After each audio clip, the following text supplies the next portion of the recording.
So this is my problem. So when I switch the power button on,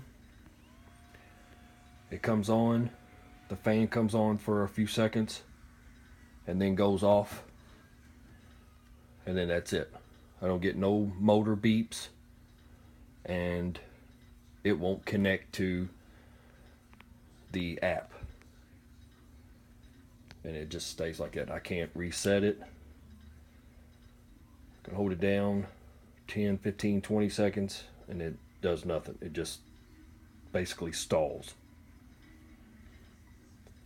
So anybody else out there that's had this same problem, let me know. Also, one other thing, if I take the GPS module off, disconnect it from the ribbon cable and take it completely off, then I actually get the 4 beeps, the 4 motor beeps, but then it just stalls from there. No connectivity to the app, nothing.